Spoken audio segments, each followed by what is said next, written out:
एक राष्ट्र एक राशन कार्ड से गरीबों को राहत मिली है, ये कहना है केंद्रीय मंत्री नरेंद्र सिंह तोमर का। केंद्र सरकार की प्रधानमंत्री गरीब कल्याण योजना है, जिसमें भारत सरकार ने 3.90 लाख करोड़ रुपए खर्च करके मुफ्त में खाद्यान्न दिया है। देश भर में किसानों से साल भर में एमएसपी पर 2.75 लाख करोड़ रुपए की रिकॉर्ड खरीदी हुई। केंद्रीय मंत्री नरेंद्र तोमर ने उपभोक्ता कार्य, खाद्य, सार्वजनिक वितरण मंत्रालय और कृषि संबंधित उपलब्धियों का जिक्र करते हुए बताया, कोरोना महामारी के चलते काफी आर्थिक नुकसान हुआ। 80 करोड़ लोगों को मुफ्त 5 किलो खाद्यान्न उपलब्ध कराया गया। उसके परिणाम स्वरूप लगभग 3,90,000 करोड़ रुपए का इस पर व्यय हुआ। ठीक इसी प्रकार से अगर हम देखेंगे तो एमएसपी पर खरीद को भी इस मिनिस्ट्री ने बहुत अच्छे से बढ़ाया है।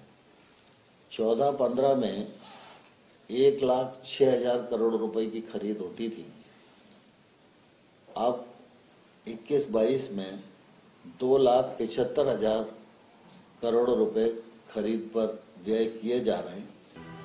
मार्च 2020 में पीएम मोदी की लीडरशिप में करीब 80 करोड़ लोगों को एनएफएसए यानी राष्ट्रीय खाद्य सुरक्षा अधिनियम और एएवाई यानी अंत्योदय अन्न योजना के जरिए लाभार्थियों को पीएम गरीब कल्याण योजना के तहत 5 किलो प्रति व्यक्ति हर महीने अलग से मुफ्त में चावल और गेहूं बांटने की घोषणा की गई थी। इस योजना के जरिए देश के राज्यों और केंद्र शासित प्रदेशों को 1,118 एलएमटी खाद्यान्न बांटा जा चुका है। इसके लिए 3.90 लाख करोड़ रुपए से ज्यादा खर्च हुए हैं, जबकि पीएमजीकेवाई का 7वां चरण भी इसी साल अक्टूबर-दिसंबर महीने से चालू हो चुका है। मोटा अनाज 7 राज्यों ने 13 लाख टन खरीदा है और मोटे अनाज की खरीद भी प्रारंभ हुई है इस दौर में। एक राष्ट्र और एक राशन कार्ड समेत कई योजनाओं के तहत मोटे चावल बांटे गए हैं। सार्वजनिक वितरण समेत केंद्र की कई योजनाओं का लाभार्थियों को सीधा फायदा मिला है। साथ ही केंद्रीय मंत्री तोमर ने बताया कि अगस्त 2019 में 4 राज्यों के बीच पोर्टेबिलिटी के साथ इसकी शुरुआत हुई थी। अब तक केंद्र शासित मिलाकर कुल 36 राज्यों में इस योजना को शुरू किया जा चुका है। इस योजना में देश के करीब 100% एनएफएसएफ यानी 80 करोड़ हितग्राहियों को शामिल किया गया है। साथ ही 93 करोड़ से ज्यादा की पोर्टेबिलिटी लेन देन दर्ज किए गए, जिसमें 177 एलएमटी से ज्यादा खाद्यान्न वितरित किया गया। इसी साल यानी 2022 के दौरान कुल 11 महीनों में 39 करोड़ पोर्टेबिलिटी लेन देन किए गए। इस योजना में 80 एलएमटी से ज्यादा खाद्यान्न वितरित किया गया, जिसमें एनएफएसए और पीएमएफवाईके के इंटर स्टेट और इंट्रा स्टेट पोर्टेबिलिटी लेन देन भी शामिल हैं। इन सब रिफॉर्म के कारण जो ईज ऑफ डूइंग बिजनेस की विश्व बैंक की रैंकिंग है, उसमें कभी हम 134वें स्थान पर हुआ करते थे, आज हम 63वें स्थान पर हैं। यह निश्चित रूप से हमारे लिए बहुत ही गौरव की बात है।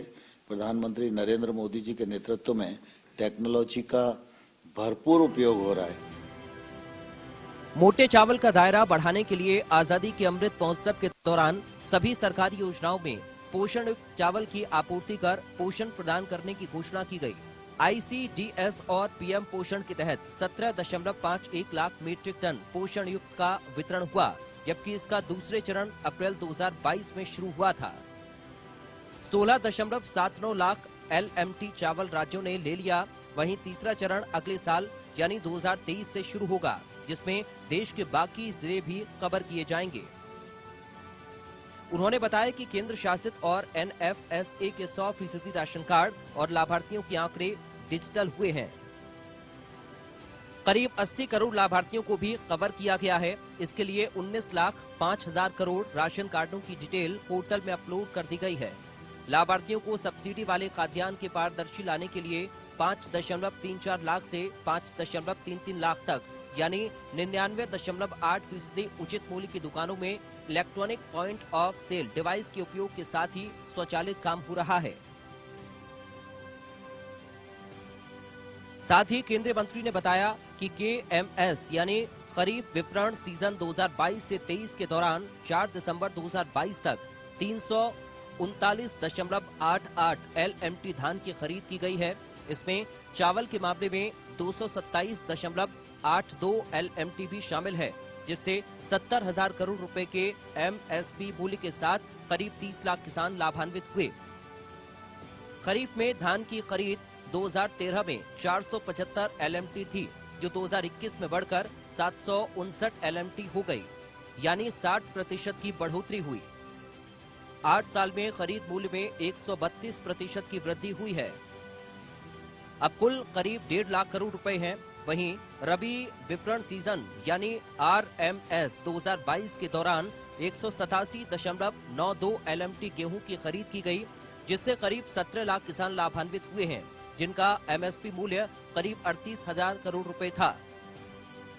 रबी खरीद 2013 से 251 LMT थी, जो 2021 से 22 में बढ़कर 433.44 LMT हो गई है। 8 साल में खरीद मूल्य में 152% की वृद्धि हुई है। अब कुल कीमत लगभग 85,500 करोड़ रुपए है।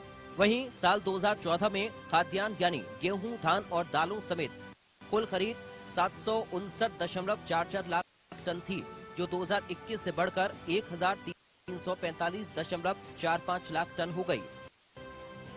इसी तरह 2014 में MSP की कीमत और कुल खरीद के हिसाब से 1.06 लाख करोड़ रुपए खर्च हुआ था, जो मोदी सरकार में 2021 में बढ़कर 2.75 लाख करोड़ रुपए हो गया। साल 2015 में खाद्यान्न उपार्जन से 78.3 लाख किसानों को लाभ हुआ, जो साल 2021 में बढ़कर किसानों की संख्या 194 लाख हो गई। इसी तरह साल भर में 7 राज्यों में 13 लाख टन मोटे अनाज की खरीद भी की गई है।